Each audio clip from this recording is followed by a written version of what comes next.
Mamakrum Jerry, Elitivina, Leptana Sandok, Chaduna Lakcharakpa, Wahangamana, Paukum Kayani, Haibagi, Mamangi episode Singda, Kugi Lokshim Gadaba, Amadi, Pautak Ogadaba Kayamakoi, Pantona Tapi Kramatunda, Nasi so Mukna Puduna Lakchari, Wahangamana, Paukum Amani, Haibagi Makata episode Sing, Habiba, Nasigi episode, Sigi Wahang Pahang Sing, Si holding Mangoina, Nasigi Eba, episode Sigi Mangoina, Pantona, Miam, Pigi, Yafatosa, Bibirum. Aye.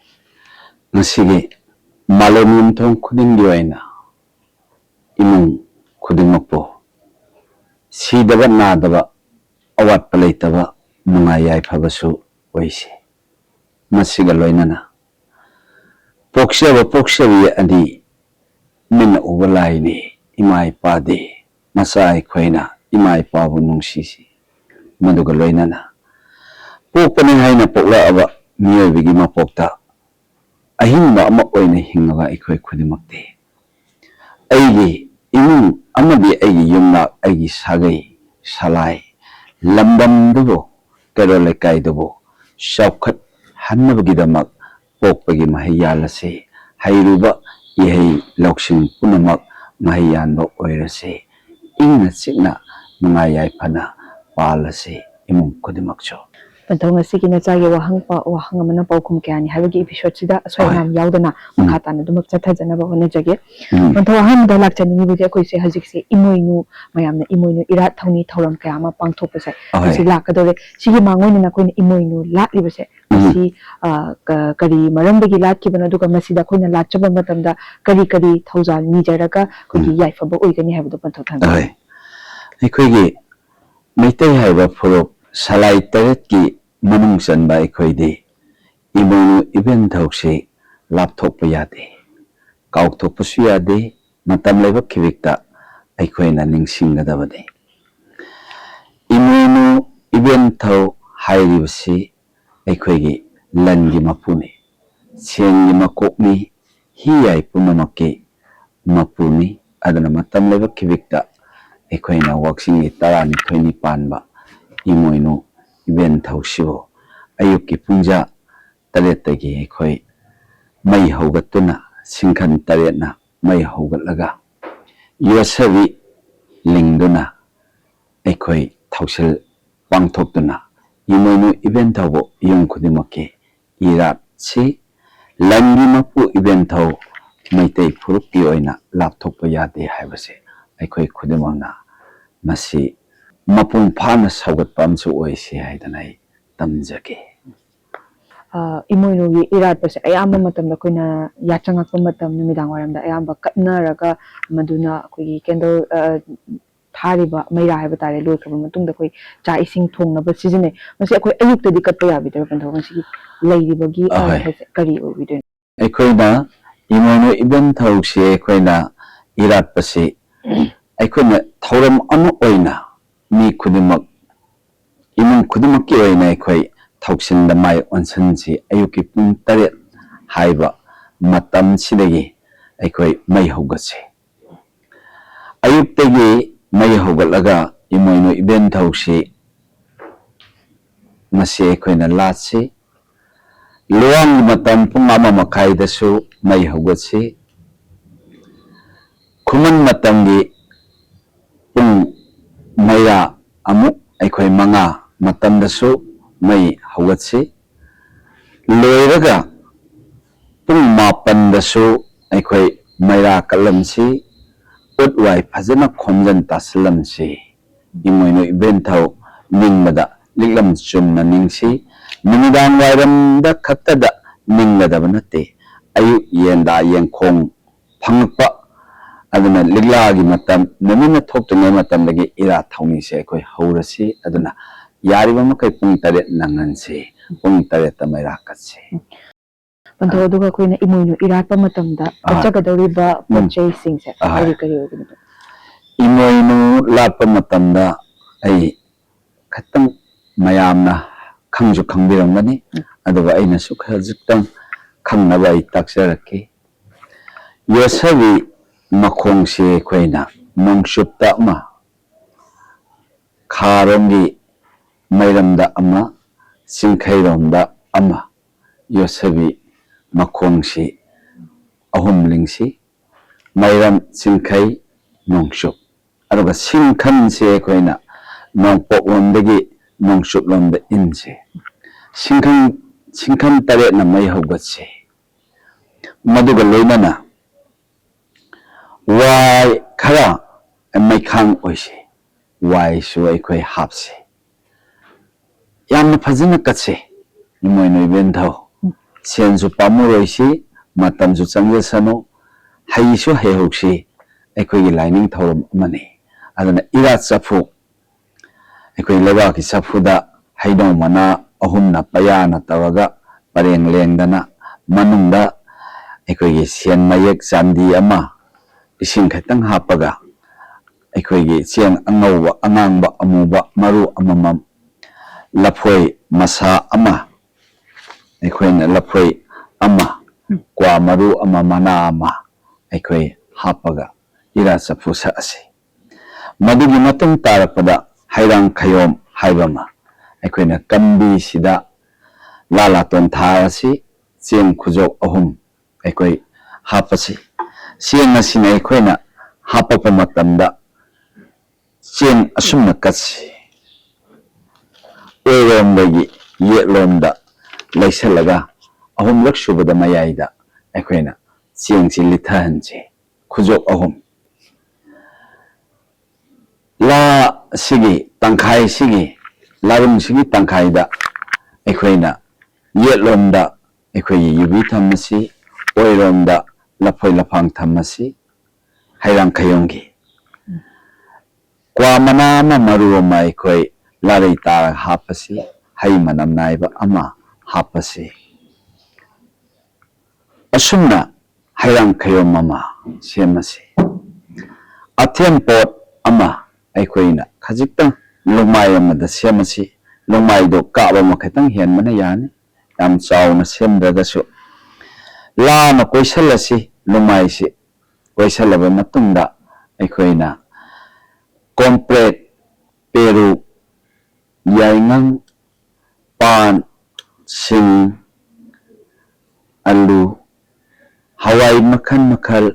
ꯑꯅꯧ ꯑꯄꯦ ꯍꯋꯥꯏ ꯃꯇꯣꯟꯅꯆꯤꯡꯕ ꯃꯇꯝꯁꯤꯒꯤ ꯊꯣꯛꯏꯕ ꯑꯅꯧ ꯑꯄꯦꯁꯦ ꯑꯩꯈꯣই ꯍꯥꯞꯄꯁꯤ ꯑꯗꯨꯒ ꯃꯌꯥꯏꯁꯤꯗ ꯀꯣꯕꯤ ꯅꯠꯇ꯭ꯔꯒꯅ ꯃꯥꯏꯔꯦꯟꯅ ꯃꯌꯥꯏꯗ ꯑꯩꯈꯣই ꯍꯥꯞꯄꯁꯤ ꯑꯊꯦꯟꯄꯣꯠ ꯑꯩꯈꯣই ꯁꯦꯝꯃꯁꯤ ꯑꯗꯨꯒ ꯆꯦꯡ ꯀꯟꯕꯤ ꯑꯃ ꯑꯩꯈꯣই ꯑꯊꯟꯕ ꯑꯃ ꯀꯠꯂꯁꯤ ꯑꯁꯨꯝ ꯍꯥꯏꯅ ꯁꯤꯒꯤ ꯃꯇꯨꯡ ꯇꯥꯔꯛꯄꯗꯒꯤꯗꯤ ꯑꯩꯈꯣꯏꯅ ꯏꯃꯣꯏꯅꯨ ꯏꯕꯦꯟꯊꯧꯒꯤ ꯉꯥꯃꯣꯛ ꯑꯣꯏꯕ ꯐꯧꯒꯤ ꯀꯕꯣꯛ ꯈꯣꯏꯗꯨꯝ ꯑꯍꯨꯝ ꯂꯥꯂꯨ ꯑꯍꯨꯝ ꯀꯥꯡꯁꯨꯕꯤ ꯃꯄꯥꯛ ꯑꯍꯨꯝ ꯆꯤꯅꯤ ꯍꯩꯉꯥꯟ ꯃꯄꯥꯛ ꯑꯍꯨꯝ ꯂꯩꯄꯥꯛ ꯍꯋꯥꯏ ꯍꯩꯉꯥꯟ ꯃꯄꯥꯛ ꯑꯍꯨꯝꯁꯨ ꯍꯥꯞꯄꯁꯤ ꯃꯩ ꯆꯪꯗꯕ ꯑꯊꯨꯝꯕ ꯃꯔꯝ ꯃꯉꯥꯁꯤꯗ ꯑꯩꯈꯣꯏꯅ ꯁꯦꯝꯁꯤ ꯆꯨꯉꯧꯅꯦ ꯆꯨꯉꯧ ꯃꯍꯤ ꯈꯣꯏꯍꯤꯅꯦ ꯁꯪꯒꯣꯝ ꯑꯍꯤꯡꯕꯅꯦ ꯌꯨꯕꯤ ꯃꯍꯤꯅꯦ ꯎꯍꯩ ꯃꯍꯤ ꯑꯃꯅꯦ ꯃꯉꯥꯁꯤꯃꯁꯨ ꯑꯩꯈꯣꯏ ꯏꯁꯦꯡ ꯁꯦꯡꯅ ꯀꯠꯂꯁꯤ ꯂꯩꯅꯨꯡꯗ ꯇꯥꯕ ꯃꯔꯝ ꯑꯍꯤꯡꯕ ꯃꯉꯥ ꯑꯃ ꯑꯩꯈꯣꯏ ꯀꯠꯂꯁꯤ ꯑꯂꯨ ꯃꯪꯒ꯭ꯔꯥ ꯄꯥꯟ ꯁꯤꯡ ꯌꯥꯏꯉꯪ ꯁꯤꯒꯨꯝꯕ ꯑꯃꯁꯨ ꯀꯠꯂꯁꯤ ꯂꯩꯈꯟ ꯇꯔꯦꯠ ꯂꯩ ꯇꯥꯕ ꯑꯃꯁꯨ ꯀꯠꯂꯁꯤ ꯍꯩꯈꯟ ꯇꯔꯦꯠ ꯍꯩ ꯇꯥꯕ ꯑꯃꯁꯨ ꯀꯠꯂꯁꯤ ꯋꯥꯔꯤ ꯍꯩ ꯍꯥꯏꯁꯦ ꯑꯗꯨꯝ ꯌꯥꯅꯤ ꯍꯩꯅꯤꯡ ꯍꯩꯀꯨ ꯍꯩꯇꯨꯞ ꯑꯗꯨꯒ ꯍꯩꯕꯨꯡ ꯍꯩꯔꯤ ꯍꯥꯏꯕ ꯁꯨꯃꯥꯏꯅ ꯍꯩꯈꯜ ꯇꯔꯦꯠ ꯁꯨꯅꯕꯁꯨ ꯑꯗꯨꯝ ꯀꯠꯂꯁꯤ ꯂꯩꯈꯟ ꯇꯔꯦꯠ ꯁꯨꯅꯕꯁꯨ ꯀꯠꯂꯁꯤ ꯁꯦꯟꯌꯦꯛ ꯇꯔꯦꯠ ꯑꯃꯁꯨ ꯀꯠꯂꯁꯤ ꯐꯧꯗꯥꯡ ꯊꯨꯃꯣꯛ ꯑꯩꯈꯣꯏꯒꯤ ꯐꯧ ꯑꯊꯟꯕ ꯊꯨꯃꯣꯛ ꯃꯆꯥ ꯑꯃ ꯉꯥꯔꯝ ꯉꯥ ꯍꯥꯏꯕ ꯄꯔꯦꯡ ꯑꯃ ꯃꯩꯇꯩ ꯊꯨꯝ ꯃꯄꯥ ꯑꯃ ꯑꯩꯈꯣꯏꯒꯤ ꯁꯦꯟꯌꯦꯛ ꯆꯥꯟꯗꯤ ꯑꯃ ꯁꯤꯁꯨ ꯑꯩꯈꯣꯏ ꯀꯠꯂꯁꯤ ꯆꯦꯡꯐꯨꯗ ꯆꯦꯡ ꯊꯟꯅꯁꯨ ꯍꯩꯁꯤ ꯏꯁꯤꯡ ꯄꯨꯜ ꯑꯊꯟꯕ ꯑꯃꯁꯨ ꯑꯩꯈꯣꯏ ꯊꯝꯁꯤ ꯆꯦꯡꯐꯨꯒꯤ ꯃꯅꯥꯛꯇ ꯂꯥꯏꯒꯤ ꯊꯧꯖꯥꯜꯁꯤꯅ ꯑꯩꯈꯣꯏꯅ ꯍꯤꯗꯥꯛ ꯃꯩꯇꯩ ꯍꯤꯗꯥꯛ ꯉꯥꯡꯊꯛ ꯑꯃ ꯑꯗꯨꯒ ꯉꯥꯡꯊꯛꯇꯨꯒꯤ ꯃꯩꯔꯨꯗ ꯀ꯭ꯋꯥ ꯃꯁꯨꯡ ꯑꯃꯅ ꯑꯣꯏꯍꯜꯂꯒ ꯉꯁꯥꯏ ꯍꯤꯗꯥꯛ ꯈꯔ ꯍꯥꯞꯄꯒ ꯐꯖꯅ ꯁꯦꯝꯃꯒ ꯑꯍꯟ ꯍꯤꯗꯥꯛꯁꯦ ꯑꯩꯈꯣꯏꯒꯤ ꯇꯤꯀꯤ ꯁꯨꯔꯒ ꯑꯩꯈꯣꯏ ꯑꯗꯨꯝꯁꯨ ꯀꯠꯂꯁꯤ ꯃꯇꯝ ꯂꯩꯕ ꯈꯤꯕꯤꯛꯇ ꯑꯩꯈꯣꯏꯅ ꯂꯥꯏꯗ ꯀꯠꯄ ꯃꯇꯝꯗ ꯑꯩꯒꯤ ꯊꯃꯣꯏꯒꯤ ꯄꯨꯛꯅꯤꯡꯒꯤ ꯑꯄꯥꯝꯕ ꯍꯥꯏꯕꯁꯤ ꯑꯩꯅ ꯃꯗꯨꯒꯤꯗꯨ ꯀꯠꯂ ꯃꯇꯨꯡꯗ ꯆꯦꯡ ꯑꯉꯧꯕ ꯑꯉꯥꯡꯕ ꯑꯃꯨꯕꯁꯨ ꯑꯩꯈꯣꯏ ꯀꯠꯂꯁꯤ ꯗꯣꯅꯥ ꯁꯥꯕꯁꯨ ꯑꯩꯈꯣꯏ ꯍꯩꯍꯧꯁꯤ ꯑꯊꯦꯟꯄꯣꯠ ꯁꯦꯝꯕꯁꯨ ꯍꯩꯍꯧꯁꯤ ꯑꯊꯦꯟꯄꯣꯠꯀꯤ ꯄꯣꯠꯂꯝꯁꯨ ꯑꯩꯈꯣꯏ ꯈꯪꯍꯧꯁꯤ ꯑꯁꯨꯝꯅ ꯑꯩꯈꯣꯏꯅ ꯃꯇꯝ ꯂꯩꯕ ꯈꯤꯕꯤꯛꯇ ꯏꯃꯣꯏꯅꯨ ꯏꯕꯦꯟꯊꯧꯕꯨ ꯏꯔꯥꯠꯂꯕꯗꯤ ꯑꯩꯈꯣꯏꯅ ꯂꯤꯛꯂꯝ ꯆꯨꯝꯅ ꯂꯥꯠꯁꯤ ꯂꯤꯛꯂꯝ ꯆꯨꯝꯅ ꯂꯥꯠꯄꯅ ꯃꯩꯇꯩ ꯑꯩꯈꯣꯏꯒꯤ ꯂꯥꯏꯅꯤꯡꯗꯗꯤ ꯑꯩꯈꯣꯏ ꯌꯥꯝꯅꯁꯨ ꯂꯨ ꯅꯥꯜꯂꯤ ꯑꯗꯨꯒ ꯑꯩꯈꯣꯏꯒꯤ ꯌꯦꯜꯍꯧꯉꯩꯗꯒꯤ ꯊꯣꯛꯂꯛꯄ ꯄꯣꯠꯂꯝ ꯆꯩꯔꯝ ꯑꯩꯈꯣꯏ ꯀꯠꯁꯤ ꯅꯨꯃꯤꯗꯥꯡ ꯋꯥꯏꯔꯝꯗꯅ ꯑꯌꯨꯛꯇ ꯉꯥ ꯀꯠꯁꯜꯂꯒ ꯊꯝꯃꯝꯃꯒꯗꯤ ꯍꯧꯗꯣꯡꯅ ꯀꯩꯅ ꯆꯥꯈꯤꯅꯤ ꯑꯗꯨꯅ ꯑꯩꯈꯣꯏꯅ ꯉꯥꯗꯤ ꯅꯨꯡꯗꯥꯡ ꯋꯥꯏꯔꯝ ꯊꯣꯡꯉꯝꯗꯥꯏꯗ ꯑꯩꯈꯣꯏꯅ ꯀꯠꯂꯁꯤ ꯉꯥꯔꯝ ꯇꯔꯦꯠꯁꯨ ꯌꯥꯏ ꯃꯩꯇꯩ ꯁꯔꯦꯡꯁꯨ ꯌꯥꯏ ꯉꯥ ꯑꯉꯧꯕꯁꯨ ꯌꯥꯏ ꯁꯤꯒꯤ ꯃꯔꯝꯁꯤꯗ ꯑꯩꯈꯣꯏꯅ ꯂꯥꯏꯅꯤꯡꯊꯧ ꯂꯩꯃꯔꯦꯟꯗꯁꯨ ꯑꯊꯦꯟꯄꯣꯠ ꯀꯠꯂꯁꯤ ꯂꯩꯗꯤ ꯀꯠꯂꯣꯏꯁꯤ ꯆꯦꯡꯁꯨ ꯀꯠꯁꯤ ꯍꯩꯔꯥꯡꯁꯨ ꯀꯠꯁꯤ ꯑꯌꯨꯛꯇꯒꯤ ꯍꯧꯁꯤ ꯁꯥꯒꯩꯒꯤ ꯑꯄꯣꯛꯄ ꯑꯄꯣꯛꯄꯤꯗꯁꯨ ꯑꯩꯈꯣꯏ ꯀꯠꯂꯁꯤ ꯉꯝꯖꯕ ꯂꯥꯏꯗ ꯀꯠꯂꯤꯕ ꯄꯣꯠꯂꯝ ꯆꯩꯔꯝꯁꯤꯡ ꯑꯁꯤ ꯑꯩꯈꯣꯏꯅ ꯀꯕꯣꯛ ꯃꯩ ꯆꯪꯕꯁꯤꯒꯤ ꯋꯥꯔꯤꯁꯤꯅ ꯏꯕꯦꯟꯊꯧꯗꯗ ꯑꯣꯏꯔꯁꯤ ꯂꯥꯏꯅꯤꯡꯊꯧ ꯂꯩꯃꯔꯦꯟꯗꯗꯤ ꯑꯩꯈꯣꯏ ꯀꯠꯂꯔꯣꯏꯁꯤ ꯁꯤꯒꯤ ꯃꯇꯨꯡ ꯇꯥꯔꯛꯄꯗ ꯑꯩꯈꯣꯏꯅ ꯀꯠꯆꯔꯤꯕ ꯄꯣꯠꯂꯝꯁꯤꯡ ꯑꯗꯣ ꯅꯨꯃꯤꯗꯥꯡ ꯋꯥꯏꯔꯝ ꯀꯥꯏꯊꯣꯛꯑꯒ ꯑꯩꯈꯣꯏꯅ ꯊꯣꯡꯉꯒ ꯏꯃꯣꯏꯅු ꯏꯕꯦꯟꯊꯧꯒꯤ ꯇꯔꯥ ꯃꯊꯦꯜ ꯍꯧꯕꯁꯤ ꯂꯥ ꯂꯥꯇꯣꯜ ꯑꯃ ꯈꯨꯕꯣꯝ ꯑꯃꯨꯛꯇꯪ ꯁꯥꯡꯕ ꯂꯥꯀꯣꯏ ꯑꯄꯥꯛꯄ ꯑꯃ ꯀꯥꯕꯝ ꯄꯥꯛꯄ ꯑꯗꯨꯒ ꯍꯨꯏ ꯑꯃ ꯄꯥꯛꯄ ꯂꯥꯌꯣꯜ ꯑꯍꯨꯝ ꯑꯣꯏꯁꯤ ꯍꯨꯏ ꯑꯃ ꯄꯥꯛꯄꯁꯤꯗꯅ ꯆꯥꯛ ꯍꯥꯞꯄꯁꯤ ꯑꯗꯨꯒ ꯀꯥꯕꯝ ꯄꯥꯛꯄꯁꯤꯗꯅ ꯑꯩꯈꯣꯏꯅ ꯑꯦꯟꯁꯥꯡ ꯃꯊꯦꯜ ꯍꯥꯞꯄꯁꯤ ꯑꯦꯟꯁꯥꯡ ꯃꯊꯦꯜꯁꯤꯗ ꯑꯩꯈꯣꯏꯅ ꯁꯤꯡꯖꯨ ꯃꯩꯇꯩꯒꯤ ꯌꯦꯜꯍꯧ ꯆꯤꯟꯖꯥꯛ ꯑꯗꯨꯒ ꯆꯝꯐꯨꯠꯇ ꯀꯣꯝꯄ꯭ꯔꯦꯛ ꯄꯦꯔꯨꯛ ꯍꯥꯞꯁꯤ ꯃꯥꯏꯔꯦꯟꯕꯨ ꯐꯨꯠꯂꯕꯁꯨ ꯇꯣꯔꯕꯣꯠꯄꯨ ꯐꯨꯠꯂꯁꯨ ꯊꯕꯤꯕꯨ ꯑꯣꯏꯔꯕꯁꯨ ꯎꯠꯇꯤ ꯑꯁꯪꯕ ꯑꯃ ꯑꯩꯈꯣꯏ ꯌꯥꯎꯁꯤ ꯅꯨꯃꯤꯗꯥꯡꯗ ꯎꯠꯇꯤ ꯌꯥꯝ ꯆꯥꯁꯟꯒꯅꯨ ꯂꯥꯏꯒꯤ ꯂꯝꯕꯤꯒꯤ ꯌꯥꯎꯗ ꯌꯥꯗꯕꯒꯤꯅꯤ ꯑꯗꯣ ꯀꯥꯡꯉꯧ ꯌꯥꯎꯁꯤ ꯉꯥ ꯊꯣꯡꯕ ꯑꯃ ꯌꯥꯎꯁꯤ ꯂꯥꯏꯒꯤ ꯂꯤꯛꯂꯝ ꯑꯩꯈꯣꯏ ꯃꯩꯔꯥ ꯃꯦꯀꯨꯞ ꯇꯧꯗꯅ ꯐꯖꯅ ꯀꯠꯁꯤ ꯀꯠꯂꯕ ꯃꯇꯨꯡꯗ ꯇꯥꯏꯕꯪ ꯃꯤꯑꯣꯏꯕ ꯀꯧꯕ ꯑꯩꯈꯣꯏꯁꯨ ꯆꯥꯁꯤ ꯑꯗꯨꯅ ꯏꯃꯣꯏꯅꯨ ꯂꯥꯠꯄꯗ ꯑꯩꯒꯤ ꯏꯃꯨꯡꯗ ꯑꯣꯏꯅ ꯂꯥꯠꯆꯒꯗꯕꯅꯤ ꯑꯗꯨꯅ ꯂꯥꯏꯅꯤꯡ ꯑꯃ ꯁꯟꯗꯣꯛꯄꯒꯤꯗꯃꯛꯇ ꯑꯩꯈꯣꯏꯒꯤ ꯂꯩꯀꯥꯏ ꯄꯨꯡꯖꯥꯎ ꯊꯤꯟꯅ ꯂꯥꯠꯄꯗꯨꯅ ꯑꯃꯅꯤ ꯑꯗꯨꯒ ꯃꯇꯝ ꯂꯩꯕ ꯈꯤꯕꯤꯛꯇ ꯏꯃꯨꯡꯒꯤ ꯂꯥꯏꯅꯤ ꯏꯃꯣꯏꯅꯨ ꯏꯕꯦꯟꯊꯧꯗꯤ ꯑꯗꯨꯅ ꯏꯕꯦꯟꯊꯧꯕꯨ ꯑꯩꯈꯣꯏ ꯈꯨꯗꯤꯡꯃꯛꯅ ꯏꯔꯥꯠ ꯊꯧꯅꯤꯁꯤ ꯊꯧꯅꯤꯕ ꯃꯇꯝꯗ ꯋꯥꯍꯩꯗꯨꯁꯨ ꯑꯗꯨꯝ ꯑꯩ ꯇꯥꯛꯆꯔꯛꯀꯦ ꯁꯂꯥꯏ ꯇꯔꯦꯠ ꯁꯟꯗꯣꯛꯄꯤ ꯕꯦꯡꯕꯥꯟꯕ ꯃꯄꯨꯒꯤ ꯁꯈꯥꯏ ꯑꯣꯏꯔꯤꯕꯤ ꯀꯣꯡꯂꯦꯜ ꯑꯍꯨꯝ ꯂꯣꯡꯕꯤ ꯏꯃꯣꯏꯅු ꯏꯕꯦꯟꯊꯧ ꯐꯨꯡꯒꯥ ꯂꯥꯏꯒꯤꯗꯤ ꯂꯥꯏꯔꯨꯗ ꯃꯩꯔꯤꯒꯤ ꯃꯉꯥꯅ ꯐꯨꯡ ꯍꯥꯏꯅ ꯉꯥꯟꯕꯤꯔꯣ ꯉꯁꯤ ꯀꯣꯔꯧ ꯅꯨꯡꯖꯥꯗ ꯅꯄꯥꯔꯤ ꯅꯃꯝ ꯑꯩꯈꯣꯏꯅ ꯀꯠꯆꯔꯤꯕ ꯏꯕꯦꯟꯊꯧꯒꯤ ꯂꯣꯏꯄꯣꯠꯁꯤ ꯂꯠꯅꯕ ꯂꯩꯇꯅ ꯂꯧꯕꯤꯌꯨ ꯀꯜꯂꯤꯕ ꯄꯣꯠꯂꯝ ꯄꯨꯝꯅꯃꯛꯁꯤꯅ ꯇꯔꯥ ꯃꯊꯦꯜ ꯍꯧꯔꯒ ꯏꯕꯦꯟꯊꯧꯒꯤ ꯂꯨꯛꯂꯦꯟ ꯀꯠꯆꯒꯤ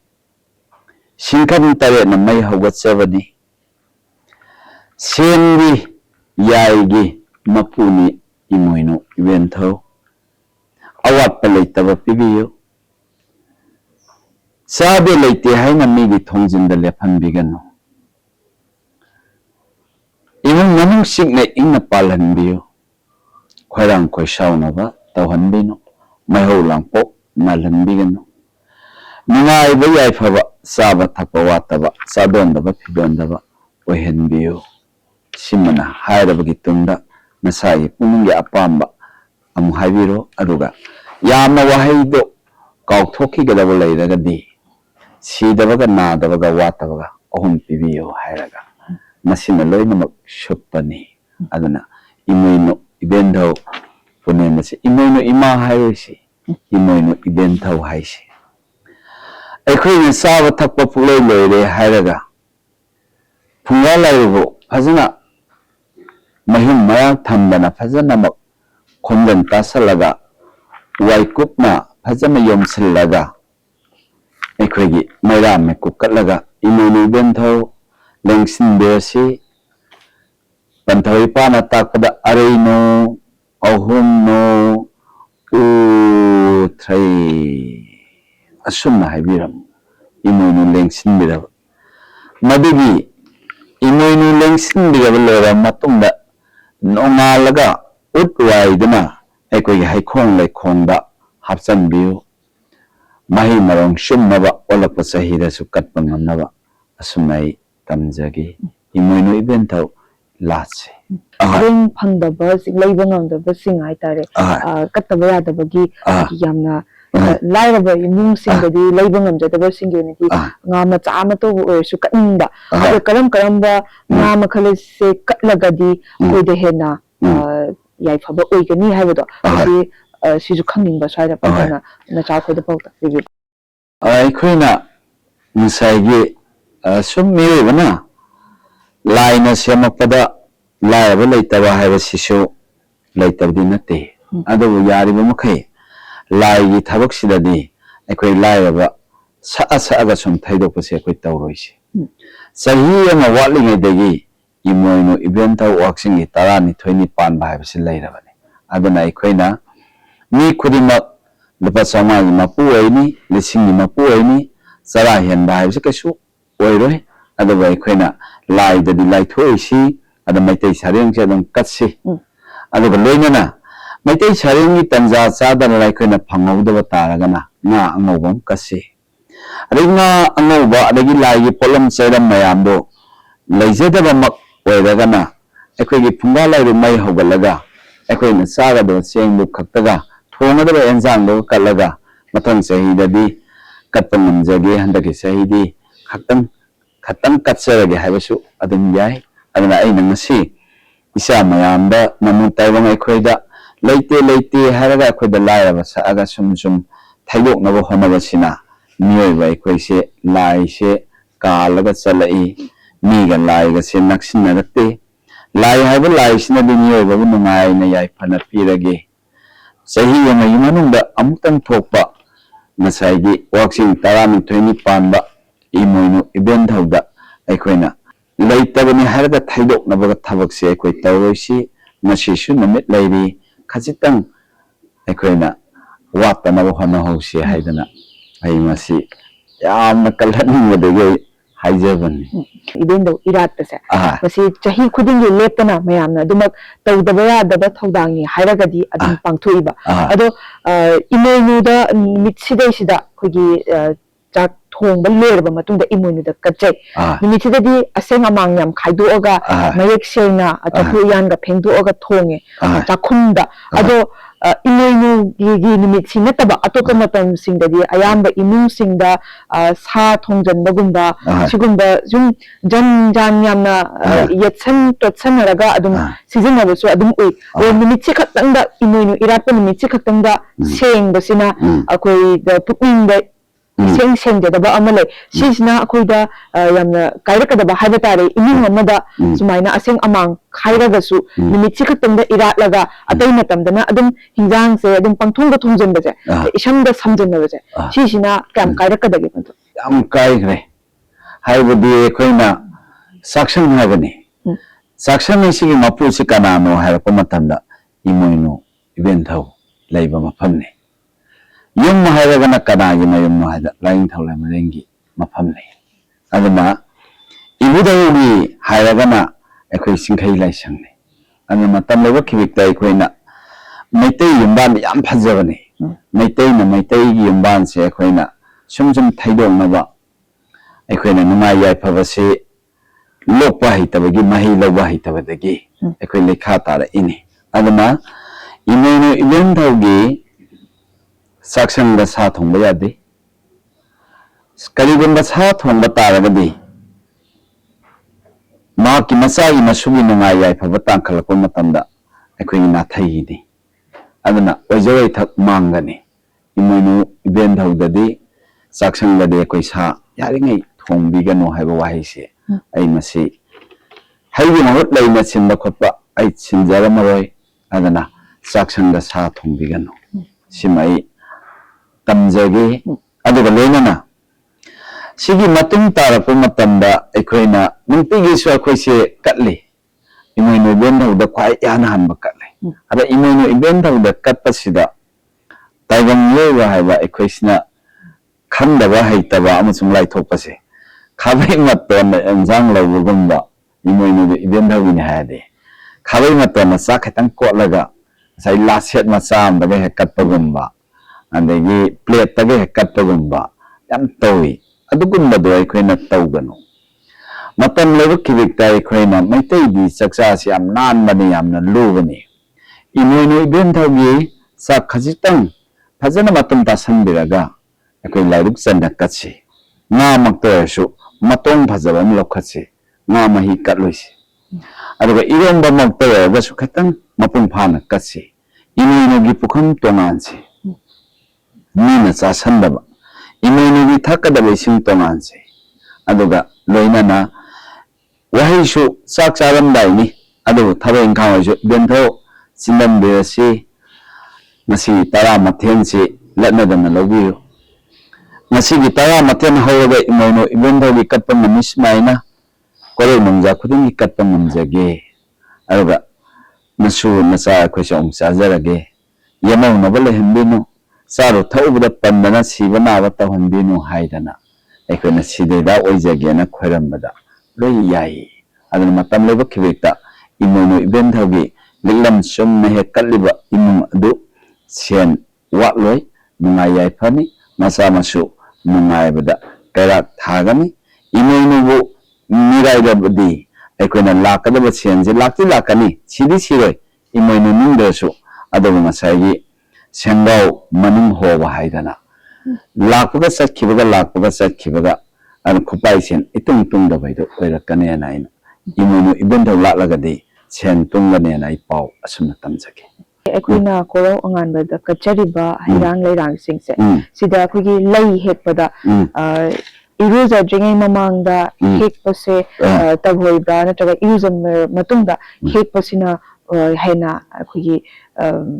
ꯊꯧꯖꯥꯜ ꯌꯥꯝ ꯐꯪꯕ꯭ꯔꯥ ꯍꯥꯏꯇꯥꯔꯦ ꯄꯟꯇꯣ ꯑꯅꯤꯁꯤꯒꯤ ꯈꯦꯠꯅꯕꯁꯦ ꯑꯌꯥꯝꯕ ꯑꯩꯈꯣꯏ ꯊꯦꯡꯅꯕ ꯃꯇꯝꯗꯁꯨ ꯑꯩꯈꯣꯏꯒꯤ ꯃꯩꯇꯩꯒꯤ ꯒ꯭ꯔꯨꯞꯁꯤꯗꯁꯨ ꯑꯗꯨꯝ ꯏꯔꯨꯖꯗꯅ ꯍꯦꯛꯄ ꯑꯗꯨꯝ ꯊꯦꯡꯅꯖꯩ ꯁꯤ ꯑꯗꯨꯝ ꯐꯕ꯭ꯔꯥ ꯄꯟꯇꯣ ꯀꯃꯥꯏꯅ ꯊꯝꯕꯤ ꯁꯨꯝ ꯇꯥꯏ ꯑꯩꯁꯨ ꯏꯔꯨꯖꯗꯅ ꯍꯦꯛꯎ ꯍꯥꯏꯗꯅ ꯅꯝꯊꯤꯔꯒ ꯃꯣꯠꯂ ꯍꯦꯛꯇꯩ ꯁꯛꯄꯗꯤ ꯏꯔꯨꯖꯊꯣꯛꯑꯒ ꯇꯅꯥꯟꯅ ꯍꯦꯛꯄꯗꯣ ꯑꯐꯕꯅꯤ ꯑꯩ ꯁꯨꯃꯥꯏꯅ ꯇꯝꯖꯒꯦ ꯑꯗꯨꯅ ꯏꯔꯨꯖꯊꯣꯛꯑꯒ ꯍꯦꯛꯁꯤ ꯂꯩ ꯍꯦꯛꯄ ꯍꯩ ꯍꯦꯛꯄ ꯄꯟꯇꯣ ꯑꯗꯨꯒ ꯑꯩꯈꯣꯏꯅ ꯀꯠꯆꯔꯤꯕ ꯏꯁꯤꯡ ꯑꯗꯨꯝ ꯑꯌꯨꯛ ꯀꯣꯔꯧ ꯑꯉꯥꯟꯕꯗ ꯑꯩꯈꯣꯏꯅ ꯏꯁꯤꯡꯁꯦ ꯊꯝꯃꯤꯗꯅ ꯁꯤꯒꯤ ꯏꯁꯤꯡꯁꯤꯒꯤ ꯑꯔꯊꯁꯦ ꯊꯝꯃꯤꯁꯦ ꯁꯤꯒꯤ ꯑꯔꯊꯁꯦ ꯌꯥꯏ ꯑꯩꯈꯣꯏꯒꯤ ꯏꯁꯤꯡ ꯆꯥꯐꯨ ꯑꯊꯟꯕꯒꯨꯝꯅ ꯑꯩꯒꯤ ꯑꯋꯥꯠꯄ ꯂꯩꯇꯅ ꯊꯜꯍꯟꯕꯤꯌꯨ ꯏꯁꯤꯡꯅ ꯏꯪꯕꯒꯨꯝ ꯑꯩꯒꯤ ꯏꯃꯨꯡꯁꯨ ꯏꯪꯍꯟꯕꯤꯌꯨ ꯍꯥꯏꯗꯅ ꯏꯁꯤꯡꯁꯤꯗꯤ ꯃꯍꯧꯁꯥꯅꯤ ꯂꯥꯏꯒ ꯄꯥꯈꯪꯅꯤ ꯑꯗꯨꯅ ꯐꯖꯅ ꯀꯠꯁꯤ ꯂꯩꯕꯥꯛꯀꯤ ꯆꯐꯨꯗ ꯌꯥꯝ ꯅꯨꯡꯉꯥꯏꯕꯅꯤ ꯊꯧꯅꯤ ꯊꯧꯔꯝ ꯑꯃ ꯄꯥꯡꯊꯣꯛꯄ ꯍꯥꯏꯇꯥꯔꯦ ꯏꯃꯨꯡ ꯑꯃꯗ ꯂꯥꯠꯀꯗꯕ ꯊꯧꯗꯣꯛ ꯑꯃ ꯊꯣꯛꯂꯛꯄꯗ ꯑꯃꯕꯨ ꯑꯣꯏꯔꯣ ꯑꯩꯈꯣꯏꯒꯤ ꯑꯉꯥꯡꯒꯤ ꯖꯩꯒ ꯍꯥꯏꯅ ꯁꯤꯖꯤꯟꯅꯕ ꯋꯥꯍꯩꯁꯦ ꯑꯗꯨꯒ ꯑꯩ ꯁꯨꯝ ꯊꯦꯡꯅꯖꯔꯛꯄꯗ ꯂꯥꯏꯕꯛꯇꯗꯤ ꯂꯩꯁꯥ ꯅꯝꯃꯤ ꯑꯗꯨꯒ ꯑꯉꯥꯡꯒꯤ ꯃꯔꯨ ꯀꯣꯛꯄꯁꯤꯗ ꯖꯩꯒ ꯍꯥꯏꯕ ꯋꯥꯍꯩ ꯁꯤꯖꯤꯟꯅꯕꯁꯦ ꯁꯤ ꯑꯗꯨꯝ ꯌꯥꯕ꯭ꯔꯥ ꯑꯗꯨꯒ ꯑꯩꯈꯣꯏꯒꯤ ꯆꯦꯡ ꯍꯩꯔꯒ ꯃꯩꯗ ꯊꯥꯖꯟꯕ ꯍꯥꯏꯇꯥꯔꯦ ꯂꯥꯏꯅꯤꯡꯁꯦ ꯑꯣꯟꯅꯕ ꯎꯕ ꯑꯩꯈꯣꯏ ꯇꯁꯦꯡꯅ ꯑꯩꯈꯣꯏꯒꯤ ꯈꯪꯗꯕꯁꯤꯡꯅꯁꯨ ꯑꯗꯨꯝ ꯈꯪꯅꯤꯡꯕꯒꯤ ꯑꯄꯥꯝꯕꯁꯨ ꯂꯩꯔꯝꯅꯤ ꯂꯥꯏꯕꯛꯇꯗꯤ ꯂꯩꯁꯥ ꯅꯝꯃꯒ ꯑꯩꯈꯣꯏꯒꯤ ꯃꯇꯧ ꯀꯔꯝꯅ ꯑꯩꯈꯣꯏꯒꯤ ꯑꯉꯥꯡ ꯃꯔꯨ ꯀꯣꯛꯄꯁꯦ ꯄꯥꯡꯊꯣꯛꯀꯅꯤ ꯍꯥꯏꯕꯁꯦ ꯈꯪꯗꯕꯁꯨ ꯂꯩ ꯑꯗꯨꯅ ꯄꯟꯊꯧ ꯁꯤ ꯑꯩꯈꯣꯏꯅ ꯇꯁꯦꯡꯅ ꯑꯉꯥꯡꯒꯤ ꯃꯔꯨ ꯀꯣꯛꯄꯁꯦ ꯇꯧꯒꯗꯕ ꯊꯧꯗꯥꯡ ꯊꯧꯔꯝ ꯍꯥꯏꯇꯥꯔꯦ ꯃꯁꯤ ꯀꯩ ꯑꯣꯏꯒꯅꯤ ꯃꯁꯤ ꯑꯩꯈꯣꯏꯅ ꯑꯉꯥꯡꯒꯤ ꯃꯅꯥ ꯍꯨꯠꯄ ꯍꯥꯏꯕꯁꯤꯗꯤ ꯑꯩꯈꯣꯏꯅ ꯏꯄꯥꯟ ꯊꯥꯕ ꯅꯨꯃꯤꯠꯇ ꯑꯗꯨꯝ ꯍꯨꯠꯂꯕꯁꯨ ꯌꯥꯔꯕꯅꯤ ꯑꯉꯥꯡꯁꯤ ꯃꯅꯥꯁꯦ ꯑꯩꯈꯣꯏꯒꯤ ꯖꯩꯒ ꯍꯥꯏꯕꯁꯤꯡꯒꯤ ꯃꯩꯇꯩꯒꯤ ꯋꯥꯔꯤꯗꯗꯤ ꯂꯩꯇꯕ ꯋꯥꯔꯤꯅꯤ ꯑꯗꯨꯒ ꯂꯣꯏꯅꯅ ꯆꯦꯡ ꯃꯩꯗ ꯂꯪꯁꯟꯕꯁꯨ ꯑꯩꯗꯤ ꯂꯪꯁꯤꯜꯍꯟꯅꯤꯡꯗꯦ ꯀꯩꯒꯤꯅꯣꯗ ꯏꯃꯥ ꯃꯩ ꯊꯥꯕ ꯁꯛꯏ ꯑꯗꯨꯅ ꯃꯇꯝ ꯂꯩꯕꯛꯀꯤꯕꯤꯛꯇ ꯑꯩꯈꯣꯏꯅ ꯌꯥꯝꯅ ꯁꯨꯝ ꯇꯧꯔꯝꯃꯤ ꯍꯥꯏꯕꯒꯤ ꯁꯨꯝ ꯄꯛꯇꯧꯗ ꯇꯧꯕꯩ ꯋꯥꯅꯤ ꯋꯥꯍꯟꯊꯣꯛ ꯂꯩꯕꯗꯤ ꯅꯠꯇ꯭ꯔꯦ ꯑꯉꯥꯡ ꯃꯅꯥ ꯍꯨꯠꯄ ꯍꯥꯏꯕꯁꯤꯗꯤ ꯑꯩꯈꯣꯏꯅ ꯏꯄꯥꯟ ꯊꯥꯕ ꯅꯨꯃꯤꯠꯇ ꯍꯨꯠꯇꯣꯛꯄꯤꯌꯨ ꯃꯗꯨꯒꯤꯗꯨꯅ ꯑꯉꯥꯡ ꯑꯗꯨꯒꯤ ꯑꯐꯕ ꯁꯛꯀꯅꯤ ꯑꯗꯨꯒ ꯃꯔꯨ ꯀꯣꯛꯄ ꯍꯥꯏꯕꯁꯤꯃꯁꯨ ꯑꯩꯈꯣꯏꯒꯤ ꯋꯥꯔꯤꯗ ꯃꯩꯇꯩꯒꯤꯗꯗꯤ ꯂꯩꯇꯦ ꯁꯝ ꯐꯅꯕ ꯑꯃꯁꯨꯡ ꯉꯁꯥꯏ ꯃꯃꯥ ꯄꯨꯝꯅꯃꯛꯒꯤ ꯁꯝ ꯂꯧꯊꯣꯛꯀꯦ ꯍꯥꯏꯕ ꯑꯃꯁꯨ ꯌꯥꯏ ꯂꯧꯊꯣꯛꯑꯣꯏ ꯍꯥꯏꯕ ꯑꯃꯁꯨ ꯌꯥꯏ ꯃꯗꯨꯗ ꯃꯩꯇꯩꯒꯤꯗ ꯂꯨ ꯀꯣꯛꯇꯕ ꯌꯥꯗꯦ ꯍꯥꯏꯕ ꯀꯩꯁꯨ ꯂꯩꯇꯦ ꯑꯗꯨꯅ ꯃꯩꯇꯩꯒꯤ ꯂꯨ ꯀꯣꯛꯄ ꯍꯥꯏꯕꯁꯤ ꯂꯩꯇꯦ ꯑꯗꯨꯅ ꯃꯗꯨꯒꯤ ꯂꯨ ꯀꯣꯛꯄꯗꯨꯒꯤ ꯍꯩꯅꯕꯤꯗꯨꯗꯤ ꯃꯤꯇꯣꯞ ꯃꯤꯌꯥꯟꯒꯤ ꯂꯥꯏꯅꯤꯡ ꯃꯅꯨꯡ ꯆꯟꯗꯣꯏꯅꯤ ꯑꯗꯨ ꯃꯩꯇꯩꯒꯤꯗꯤ ꯖꯩꯒ ꯇꯧꯗ꯭ꯔꯁꯨ ꯌꯥꯏ ꯄꯤꯛꯂꯤꯉꯩ ꯃꯇꯝ ꯏꯄꯥꯟ ꯊꯥꯕ ꯅꯨꯃꯤꯠꯇ ꯑꯉꯥꯡ ꯃꯅꯥ ꯍꯨꯠꯇꯣꯛꯍꯧꯕꯅ ꯍꯦꯟꯅ ꯐꯩꯌꯦꯅ ꯑꯩ ꯑꯁꯨꯃꯥꯏꯅ ꯍꯥꯏꯖꯒꯦ ꯂꯨ ꯀꯣꯛꯄꯗꯒꯤ ꯂꯥꯛꯆꯔꯛꯄꯗ ꯄꯟꯊꯣꯛ ꯍꯧꯖꯤꯛꯁꯦ ꯏꯃꯨꯡ ꯑꯃꯗ ꯃꯤ ꯂꯩꯇꯕ ꯃꯇꯝꯗ ꯑꯩꯈꯣꯏꯒꯤ ꯁꯣꯔꯥꯠ ꯌꯧꯗ꯭ꯔꯤꯉꯩꯗ ꯍꯥꯏꯇꯥꯔꯦ ꯁ꯭ꯔꯥꯗ ꯇꯧꯗ꯭ꯔꯤꯉꯩ ꯁꯣꯔꯥꯠꯀꯤ ꯃꯃꯥꯡꯗ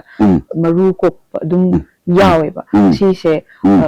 ꯑꯗꯨꯝ ꯃꯔꯨ ꯀꯣꯛꯄꯁꯦ ꯑꯗꯨꯝ ꯌꯥꯕ꯭ꯔꯥ ꯅꯠꯇ꯭ꯔꯒꯅ ꯂꯥꯏꯅꯤꯡ ꯆꯠꯅꯕꯤꯁꯦ ꯑꯣꯟꯅꯕ꯭ꯔꯥ ꯀꯃꯥꯏꯅ ꯇꯧꯋꯤ ꯃꯁꯤ ꯑꯩꯈꯣꯏꯅ ꯂꯩꯁꯥ ꯅꯝꯕꯁꯨ ꯂꯨ ꯀꯣꯛꯄꯁꯨ ꯑꯩꯈꯣꯏꯒꯤ ꯂꯥꯏꯅꯤꯡ ꯑꯃꯃꯝꯒꯤ ꯃꯁꯛ ꯇꯥꯛꯏꯅꯤ ꯑꯗꯨꯅ ꯃꯇꯝ ꯂꯩꯕ ꯈꯤꯕꯤꯛꯇ ꯃꯩꯇꯩꯅ ꯂꯩꯁꯥ ꯅꯝꯃꯒ ꯑꯩꯈꯣꯏ ꯂꯥꯏꯅꯤꯡ ꯂꯥꯟꯅ ꯆꯠꯄꯁꯦ ꯃꯁꯤꯁꯨ ꯑꯩꯈꯣꯏꯅ ꯇꯧꯍꯩꯗꯕ ꯊꯕꯛ ꯑꯃꯅꯤ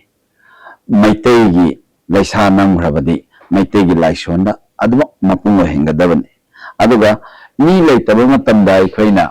ꯉꯁꯥꯏꯒꯤ ꯂꯨ ꯀꯣꯛꯏꯁꯦ ꯃꯩꯇꯩꯒꯤ ꯂꯥꯏꯅꯤꯡꯒꯤꯗꯤ ꯂꯨ ꯀꯣꯛꯐꯝ ꯊꯣꯛꯇꯦ ꯑꯗꯨꯅ ꯂꯨ ꯀꯣꯛꯄꯗ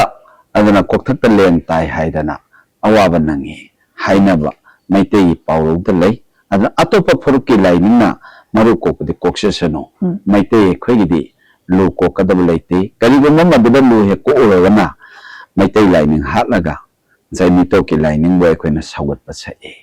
ꯑꯩ ꯑꯁꯨꯝꯅ ꯇꯝꯖꯒꯦ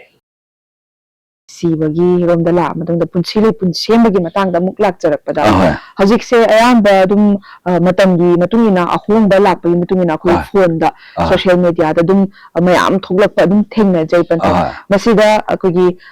ꯄꯨꯟꯁꯤ ꯂꯩꯄꯨꯟ ꯁꯦꯝꯕ ꯂꯨꯍꯣꯡꯕ ꯅꯨꯃꯤꯠꯁꯤꯗ ꯑꯩꯈꯣꯏꯒꯤ ꯁꯦꯠꯂꯤꯕ ꯐꯤꯖꯣꯜ ꯍꯥꯏꯕ ꯇꯥꯔꯦ ꯀꯅꯥꯒꯨꯝꯕ ꯈꯔ ꯑꯃꯅ ꯑꯗꯨꯝ ꯄꯣꯠꯂꯣꯏ ꯁꯦꯠꯅꯤꯡꯕ ꯀꯥꯡꯕꯨꯒꯤꯅ ꯄꯣꯠꯂꯣꯏ ꯁꯦꯠꯅꯤꯡꯕꯒꯤ ꯂꯣꯝꯗ ꯑꯗꯨꯝ ꯁꯦꯠꯂꯒ ꯍꯣꯡꯈꯤꯕ ꯑꯗꯨꯒ ꯑꯃꯗꯅ ꯑꯃꯨꯛ ꯌꯥꯝ ꯇꯁꯦꯡꯅ ꯃꯩꯇꯩ ꯂꯥꯏꯅꯤꯡꯒꯤ ꯑꯣꯏꯅ ꯆꯠꯆꯕꯔꯣꯝꯗ ꯂꯩꯁꯥ ꯅꯝꯃꯒ ꯀꯖꯦꯡꯂꯩ ꯍꯥꯞꯄꯒ ꯌꯥꯝ ꯐꯖꯅ ꯍꯣꯡꯕꯁꯨ ꯑꯃꯨꯛ ꯊꯦꯡꯅꯖꯩ ꯑꯗꯨꯒ ꯑꯃꯃꯨꯛ ꯊꯣꯛꯂꯛꯄꯗꯅ ꯍꯧꯖꯤꯛꯁꯦ ꯐꯅꯦꯛꯇꯤ ꯁꯦꯠꯂꯤ ꯑꯗꯨꯕꯨ ꯀꯖꯦꯡꯂꯩ ꯍꯥꯞꯇꯅ ꯀꯣꯛꯇ ꯎꯞꯄꯤ ꯑꯃ ꯑꯗꯨꯒꯤ ꯃꯃꯤꯡꯗꯤ ꯇꯁꯦꯡꯅ ꯈꯪꯖꯗ꯭ꯔꯦ ꯄꯟꯊꯧ ꯑꯗꯨ ꯎꯞꯄꯁꯤꯅ ꯑꯩꯈꯣꯏꯒꯤ ꯀꯃꯥꯏꯅ ꯇꯧꯕꯅꯣ ꯁꯤꯅꯤ ꯑꯗꯨꯝ ꯄꯪꯇꯧꯗ ꯇꯧꯅꯔꯛꯄꯒꯤ ꯃꯑꯣꯡ ꯑꯃ ꯎꯔꯛꯄꯁꯦ ꯁꯤꯁꯤꯅ ꯈꯦꯠꯅꯗꯕ ꯐꯅꯦꯛꯇꯤ ꯁꯦꯠꯂꯒ ꯀꯣꯛꯇꯗꯤ ꯀꯖꯦꯡꯂꯩ ꯍꯥꯞꯇꯅ ꯀꯣꯛꯇ ꯄꯣꯠꯂꯣꯏꯗ ꯁꯦꯠꯄꯗ ꯌꯥꯎꯕ ꯍꯥꯏꯇꯥꯔꯦ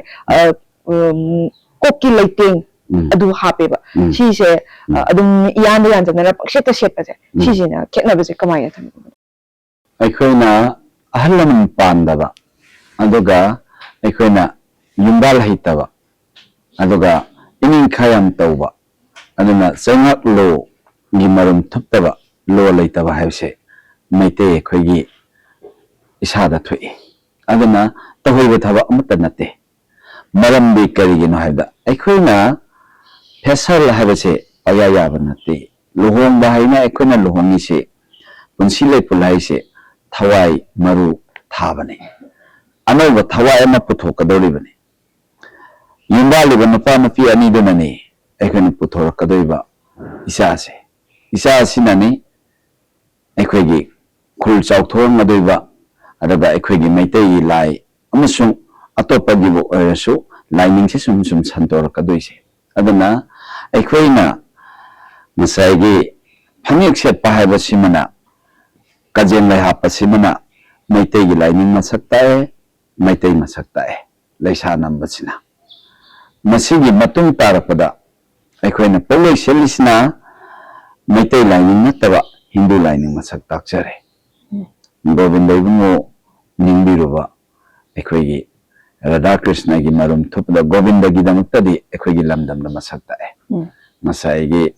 ꯄꯣꯠꯂꯣꯏ ꯁꯦꯠꯂꯒ ꯔꯥꯁꯦꯁꯣꯔꯤꯒꯤ ꯍꯥꯏꯕ ꯋꯥꯔꯤ ꯑꯃꯈꯛ ꯂꯩꯖꯕꯅꯤꯅ ꯏꯕꯨꯡꯉꯣ ꯏꯕꯦꯝꯃꯩ ꯃꯁꯛ ꯇꯥꯛꯑꯦ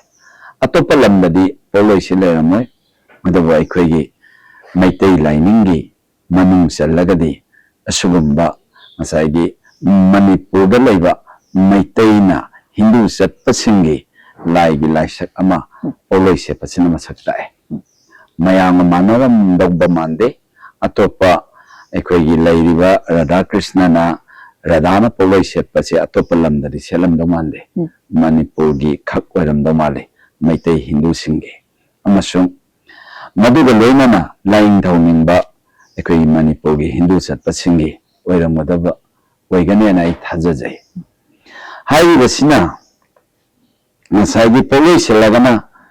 Radhagis matik mayai santok patare kajeng lay hapagana aikogi Imalay maren gi matik mayai panthoibi matik mayai santok patare aikogi adana matam layba kibikta laisa namagana aikogi Maitei gi laigi adana Imalay maren sidabigi masak phongba tare sandon thil agana aikogi Radha Rajeshwari adana lain do minnaga Hindu sapasingi masak ta patare adi se koina khetnai adana khena na satpanina ngasai masakti amta kaide matam leba kibikta koina mahak ki laininge mahak furuk ki phije laibanina adana poloi sepagi sho za Hindu sasaba Maitei Hindu sapasingi oijare phanik setpasina Maitei asyangba oijare masuma ai taxe ge aduga phanik seselaga ekoi Japan ba hapsam masidi ekoina layet nabati na ba haidu koi ado matam lo kibikta ekoi gi mi ama oina po abanina hingabanina laik lon so ekoi haisi arba laisu lon so ekoi khangsi sanabi so ekoi su khangsi adana Maitei haiba simaki oiragadi Maitei na ogloigi saruk shokadaba natte phijetuna lining taktuini adana sandonduna leisaduna furup lining taktuini ada am kanba lining gi lambi aise mi chama chanina ga inthubaga yaba natte adagi matik kangraba leisa apipasina aigi lining aigi furup Maitei leba aisimana kallini sandon sinna poloi simana mahaki lining mahaki furup to makallini adana matam leba kibikta Maitei ko ba ikoina yan sanbase migi lining su hulloisi migi phijebu so ikoina handana su khalloisi adana Maitei di phanik sesi Maitei ningon lohongbada leisa namsi Maitei ningon lohongbada kajeng lai hapsi Maitei ningon lohongbada Maitei oiragadi madana nupa nupi ani dana Maitei gi lining da punsile punsemba taragadi mahaki masasu Maitei oigani Maitei gi lining sigi basi hinkalangani masasu maru asangbo oigani adana matam leba kibikta phijet aibase lansanaba yade phijet aise lining ni phijet aise furup ni phijet aise laingak longi lo ne na sumna tamjai lamdam asida khundariba furup singse tongan le masing yam yame magi oiba Christian gi di tongan ba adum leijari mogi church ta lining adum leijari adagi Maitei pangal gi su oiresu mogi numit ama khaiduoga hingda bayade habagi matam chapchaba ma khaiduoga tongan ba adum leiri ado akogi Maitei haba Maitei sida lakpa matamda ani thopagi thabakse adum yawba mase lining ama furup amaga da amta yengsan banate aduga mogi matang da su haibadi nate dubu kogi Maitei gi na haijarakpa matamda Maitei sidabu thauram ama pangthokpada chairauba matabu oisu chairauba se ani thokpa gaura chairauba Maitei chairauba adum ani thokpagi thabakse sum chatharaga lae sisina akogi punjan nabagi wakhal lon se masi koi lining maktadusu tongan khaidoobnina punjan bese ingam ngamdaba sida panthaugi wakhalna kamain thamini gi panthau akoise kamain tawragadi kari wakhal khalagadi hongakpagi lambi romda lakani lining sidi akoina hongbadi ngamgadabadi mandre mayamse tapna sum koi Maitei lining ja chachara agasu tongan ba wakhalon ama leijai haitare miyoiba koida aduna panthau san tangse di koigi lining gi matang lakcharpase migi khetnabadi uraga adum migi di du tawi haiba akoi isagi di sugye yengdaba haitare koigida adum Maitei ni di hairaga adum atopa lining of the sum chapkibado sai panthau kamai thamini aikoina masigi wari se koina lining sigi maramda pusalakpada aduga mi je sum chapkiba langma phana mandabase masidai sidai koigi yamna ꯂꯨꯕꯁꯤ ꯌꯥꯝꯅꯁꯨ ꯂꯥꯏꯕ ꯌꯥꯝꯅꯁꯨ ꯂꯨꯕ ꯑꯗꯨꯒ ꯑꯩꯈꯣꯏꯅ ꯁꯥꯁꯦ ꯀꯩꯁꯦ ꯑꯩꯈꯣꯏꯅ ꯐꯥꯕ ꯉꯝꯃꯤ ꯍꯥꯏꯕ ꯃꯤꯅ ꯑꯗꯨꯒ ꯁꯔꯪꯗ ꯍꯥꯞꯄꯒ ꯐꯖꯅ ꯌꯣꯛꯄ ꯌꯥꯏ ꯍꯥꯏꯕ ꯑꯗ ꯂꯥꯛꯅ ꯐꯥꯅꯕ ꯉꯝꯗꯕꯁꯤꯅ ꯏꯇꯞ ꯍꯦꯛ ꯇꯞꯄꯒ ꯃꯤꯁꯦ ꯂꯥꯛꯅꯕ ꯐꯥꯅꯕꯁꯦ ꯌꯥꯝ ꯉꯝꯗꯕ ꯃꯅꯤꯡ ꯃꯈꯥꯁꯦ ꯌꯥꯝ ꯇꯧꯕ ꯑꯗꯨꯅ ꯉꯁꯥꯏꯒꯤ ꯂꯥꯛꯁꯤꯟꯕ ꯌꯥꯗꯕꯁꯦ ꯃꯤ ꯈ꯭ꯋꯥꯏ ꯐꯠꯇꯕꯁꯦ ꯃꯤ ꯁꯤ ꯑꯃꯨꯛ ꯐꯠꯇꯕ ꯑꯃꯗ ꯆꯤꯡꯉꯒꯗꯤ ꯃꯤꯁꯦ ꯑꯃꯨꯛ ꯌꯥꯝ ꯐꯠꯇꯕ ngасai laksan na suya ya da famu phao adagi layu kholu haise imano haisu ipano haisu sima yade nise adubi yam laiba da hairaga na amu niwe basina khwaidagi thawai panba lariba sada inga dagi lariba singsidagi wakhal mapung he pha se mi ne hai aduna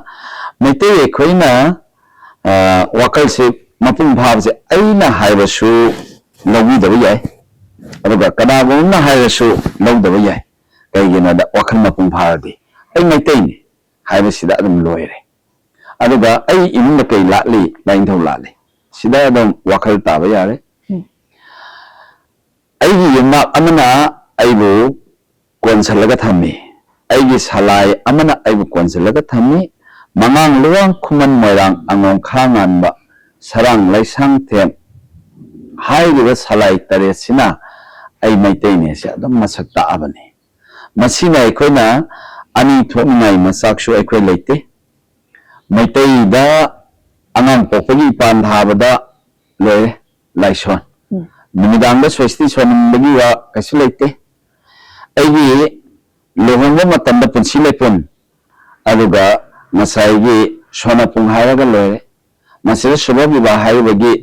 Bartanda Madu Ido Kasulate Punsilepun Haraga Lore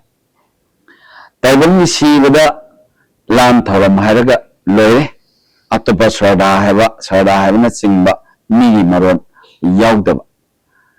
Lehun na hairaga lere asti haidraga lere aduna aikoina khangdaba hairaga khangde na sum chatpase khangnaba thigatpasu thigalhaningi maitai se karigino haibda aigi phamba hangatragasu maitai haibse mafam khudimakta loi leibane aduna aikoi isa sina laknaba ngamdaba isa sina aikoina khatang ining ikhase tawai hemanmadagi Maitegi pofamsi ani satla sum laibani adana masaigi khoina matam lawa kibekta maitei ama oibda ani thoktabai maram yamna lairabada angang singi maming kawirapada maitegi maming kawiro aduga angang singado masaigi maitegi wari khaktang hembiro ipan thabiro tawangye bigi atopa laiding polamam lansinbiro no yasinbiro no adana matam lewa kibikta aikoina nomagi saksa bada nga yaudaba yade sahong mga hong bahaybani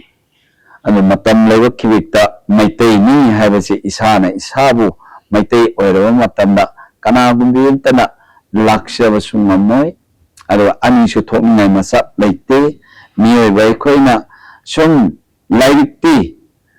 aikoina school da lairik tambada parikha pass tawdaba yade aikoina lairi hairaga aikoi sarkai thabak tawdaba yade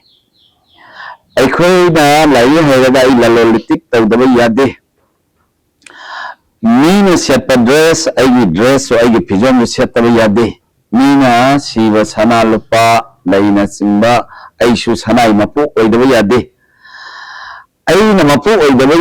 yade haibasina aikoina toina satliba kawbani mi haiba mi se ai tonthana hinge se kanasu haibunate adana aigi isagi lining de aina ngakani haibagi safu se maite khoida thauna pangan se leiraba matam dumaktada maite ani thongai leite adana mito kasu manaru bagi wafam su leite ai maite ni haibsina mapung bare maruina kadaba maite joiba thaulam singse karam bo oigani marakta kogi govardhan puja sum latpa lata latnari je nong mapan bati dum soidana dum pangthoknari dagi purima da athen pot katpa khotpa dum tawnari da sinataba yamna chawba thauram habta imoin irat nataba atoppa yamna maru oibase kari karam bo oigani aikoigi nsaigi lain thau ꯂꯩꯃꯔꯦꯟꯗ ꯅꯣꯡꯃ ꯄꯥꯟꯕ ꯑꯗꯨꯒ ꯑꯩꯈꯣꯏꯒꯤ ꯁꯥꯒꯩꯒꯤ ꯏꯄꯥ ꯏꯄꯨ ꯄꯣꯛꯄꯗ ꯅꯣꯡꯃ ꯄꯥꯟꯕ ꯑꯗꯨꯒ ꯑꯩꯈꯣꯏꯒꯤ ꯊꯥꯅꯤꯟ ꯑꯩꯈꯣꯏꯅ ꯄꯨꯔꯅꯤꯃꯥ ꯍꯥꯏꯔꯤꯁꯦ ꯃꯩꯇꯩꯂꯣꯟꯗ ꯑꯩꯈꯣꯏ ꯊꯥꯅꯤꯟ ꯀꯧꯕꯅꯤ ꯑꯗꯨꯅ ꯊꯥꯅꯤꯟ ꯁꯤꯃ ꯑꯩꯈꯣꯏ ꯂꯥꯏꯒꯤ ꯊꯕꯛ ꯊꯧꯔꯝ ꯊꯧꯒꯥꯏ ꯇꯧꯕꯗ ꯌꯥꯔꯦ ꯑꯩꯒꯤ ꯏꯃꯨꯡꯒꯤ ꯂꯥꯏ ꯁꯖꯤꯕꯨꯒꯤ ꯅꯣꯡꯃ ꯄꯥꯟꯕ ꯑꯃ ꯑꯩꯈꯣꯏ ꯊꯧ ꯄꯥꯡꯗꯕ ꯌꯥꯗ꯭ꯔꯦ ꯏꯃꯨꯡꯒꯤ ꯏꯁꯥ ꯏꯄꯨ ꯈꯤꯟꯗꯕ ꯌꯥꯗ꯭ꯔꯦ ꯑꯩꯈꯣꯏꯅ ꯑꯗꯨꯒ ꯁꯤꯒꯤ ꯃꯇꯨꯡ ꯇꯥꯔꯛꯄ ꯃꯇꯝꯗ ꯆꯍꯤ ꯑꯃꯒꯤ ꯂꯥꯏꯊꯧ ꯑꯗꯨꯃꯛ ꯇꯧꯗꯕ ꯌꯥꯗꯕ ꯍꯥꯏꯕꯁꯦ ꯑꯩꯈꯣꯏꯅ ꯑꯗꯨꯃꯛ ꯂꯩꯕ ꯏꯔꯣꯟꯅꯨꯡꯗ ꯂꯩꯕ ꯂꯥꯏꯁꯨ ꯀꯨꯝ ꯑꯃꯒꯤ ꯑꯩꯈꯣꯏꯅ ꯅꯣꯡ ꯇꯥꯔꯛꯄꯁꯤꯡꯗ ꯑꯩꯈꯣꯏꯒꯤ ꯐꯨꯔꯤ ꯐꯨꯔꯥꯡ ꯊꯨꯡꯗꯅꯕ ꯑꯗꯨꯅ ꯋꯥꯡꯕ꯭ꯔꯦꯟꯒ ꯏꯔꯩꯃꯒꯗ ꯏꯉꯥ ꯊꯥꯗ ꯆꯦꯡ ꯂꯩ ꯁꯤꯃꯁꯨ ꯀꯠꯇꯕ ꯌꯥꯗ꯭ꯔꯦ ꯁꯤꯒꯤ ꯃꯇꯨꯡ ꯇꯥꯔꯛꯄ ꯃꯇꯝꯗ ꯑꯩꯈꯣꯏꯅ ꯄꯥꯟꯊꯣꯏꯕꯤ ꯏꯔꯥꯠꯄ ꯍꯥꯏꯕ ꯁꯤꯁꯨ ꯑꯗꯨꯃꯛ ꯌꯨꯝ ꯈꯨꯗꯤꯡꯒꯤ ꯂꯥꯠꯆꯔꯁꯨ ꯀꯩꯁꯨ ꯀꯥꯏꯗꯦ ꯂꯩꯀꯥꯏꯒꯤ ꯂꯥꯠꯂꯁꯨ ꯀꯥꯏꯗꯦ ꯑꯩꯈꯣꯏꯅ ꯑꯗꯒꯤ ꯂꯩꯀꯥꯏꯒꯤ ꯈꯨꯟ ꯄꯨꯕ ꯂꯥꯏꯒꯤ ꯂꯝ ꯀꯣꯟꯕ ꯂꯥꯏꯒꯤ ꯍꯔꯥꯎꯕꯒꯤ ꯃꯁꯤꯂꯣꯟ ꯄꯥꯡꯊꯣꯛꯀꯗꯕ ꯑꯃ ꯂꯩꯔꯦ ꯑꯗꯨꯅ ꯂꯥꯏꯒꯤ ꯃꯩꯇꯩꯒꯤ ꯑꯣꯏꯕ ꯍꯥꯏꯕꯁꯤꯃꯗꯤ ꯅꯣꯡꯃ ꯄꯥꯟꯕ ꯊꯥꯅꯤꯟꯁꯤꯅ ꯃꯄꯨꯡ ꯑꯗꯨꯝ ꯑꯣꯏꯔꯅꯤ ꯑꯗꯨꯒ ꯁꯥꯒꯩꯒꯤ ꯏꯄꯥ ꯏꯄꯨ ꯄꯣꯛꯄ ꯂꯥꯏꯅꯤꯡꯊꯧ ꯂꯩꯃꯔꯦꯟ ꯁꯤꯗꯒꯤ ꯍꯦꯟꯕꯗꯤ ꯊꯣꯏꯗꯣꯛꯄ ꯂꯩꯇꯦ ꯄꯥꯟꯊꯣꯏꯕꯤꯒꯤ ꯏꯔꯥꯠꯄꯒꯤ ꯃꯇꯥꯡꯁꯦ ꯁ꯭ꯋꯥꯏ ꯂꯥꯛꯇ꯭ꯔꯗ ꯄꯥꯟꯊꯣꯏꯕꯤꯒꯤ ꯏꯔꯥꯠꯄꯁꯤꯗ ꯑꯩꯈꯣꯏꯅ ꯀꯔꯤ ꯀꯔꯤ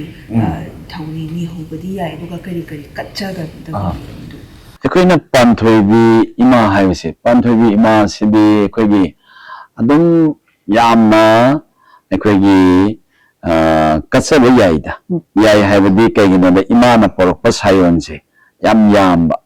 ꯑꯩꯈꯣꯏꯒꯤ ꯃꯥꯂꯪꯁꯤꯒꯤ ꯃꯃꯥꯡ ꯊꯥꯕꯁꯨ ꯑꯗꯨꯝ ꯍꯦꯛꯇ ꯉꯝꯈꯤꯕ ꯑꯗꯨꯒ ꯁꯤꯒꯤ ꯃꯄꯨꯒꯤ ꯄꯥꯎꯖꯦꯜꯁꯨ ꯑꯗꯨꯝ ꯄꯤꯕ ꯉꯝꯕ ꯑꯗꯨꯒ ꯆꯒꯣꯏ ꯈꯨꯇꯦꯛꯁꯨ ꯏꯃꯥꯅ ꯑꯗꯨم ꯄꯨꯊꯣꯛꯄ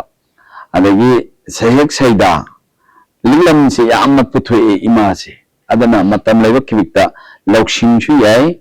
ꯑꯗꯨꯒ ꯋꯥꯠꯇꯅꯕꯁꯨ ꯌꯥꯏ ꯑꯗꯨꯅ ꯍꯤꯔꯝ ꯈꯨꯗꯤꯡꯃꯛꯇ ꯄꯥꯡꯒꯜ ꯊꯧꯅꯥꯒꯤꯁꯨ ꯅꯤꯕ ꯌꯥꯏ ꯂꯥꯏꯅꯤꯅ ꯅꯤꯕ ꯌꯥꯗꯕ ꯍꯥꯏꯕꯗꯤ ꯂꯩꯇ꯭ꯔꯦ ꯄꯥꯟꯊꯣꯏꯕꯤ ꯏꯔꯥꯠꯄ ꯍꯥꯏꯕꯁꯦ ꯑꯩꯈꯣꯏꯅ ꯌꯨꯝ ꯈꯨꯗꯤꯡꯃꯛꯀꯤ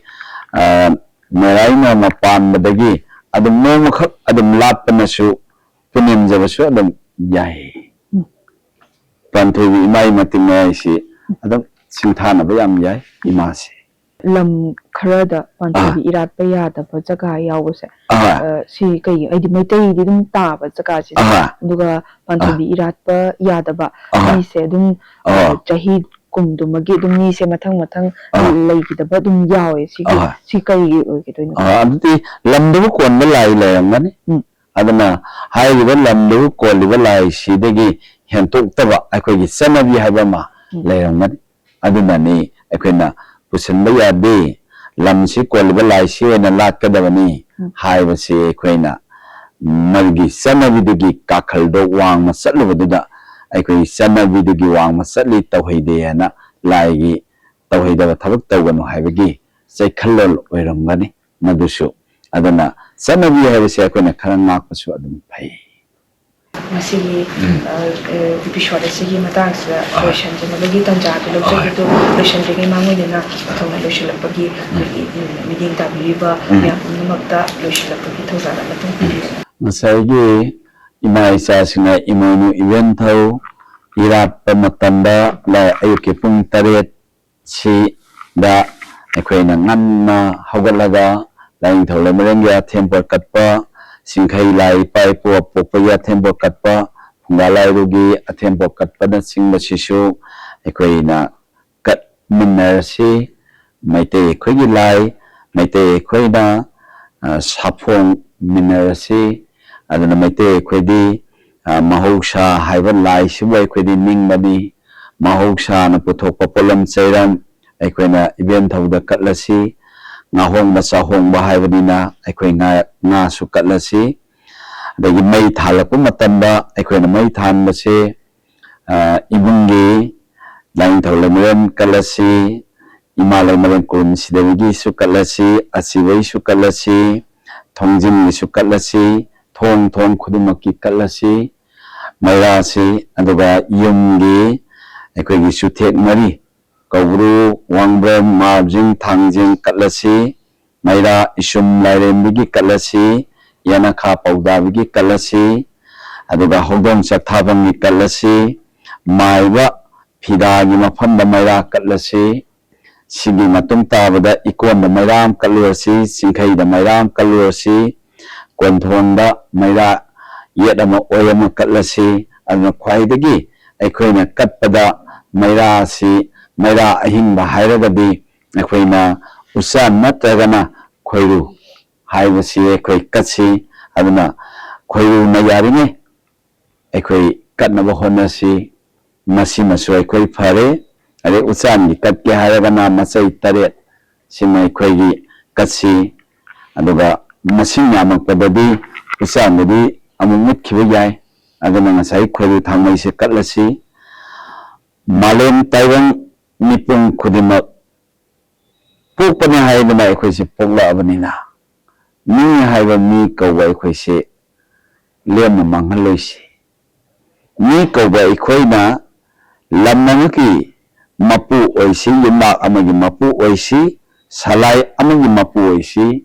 laining amagi mapu oisi aduga thabak shusi khupai sen walalloisi maikai khudimakta mi ama oina leraba matamda sen paidaba haiba aduga mapung phadaba haibase lairaba manungda challaga mirak timbada mapung phadaba haidana wakal swandaba haibase khoina madugi wakal londo aikoi thaidu asi laina lairaba haiba maru amta hulakhiba leite matam khara khajik ngainabani nungaiba haibase hulai maru mapu sidabana adana yumthong khudingi oina saba thakpa wataba nungai yaifaba mahi marong shumba phamdol phamaiba khupai sen wattabagi manung challaga mi mapok mahi yandana mapugi sinthanga minasi yana asmaina tamjage lakadariba December ki tang 13 sida hogi chahi gi aroibu oijarabasu numit asida wakching gi tarana thoini panba imoino irat pa thoni thorom si thokjare masigi mangoina akhogi panthogi matangda panthauda hangatcharba matungda imoino irat pa sida koina matau kramna irat kani amadi kari kari hairang leirang katpe yabage habigi matangda mayam pumamakna khamina khraba matungda bideng tamina khraba matungda episode asigi wahanga mana paukum kyani matanga solution jare mathangi lakadarba episode ta atopa nungaiba kaya ama puduna dumak lakchage miyam dumak bideng tabidun review matang asida ngasigi di mayam dagi kainana mat yathang ni jari pinabirasi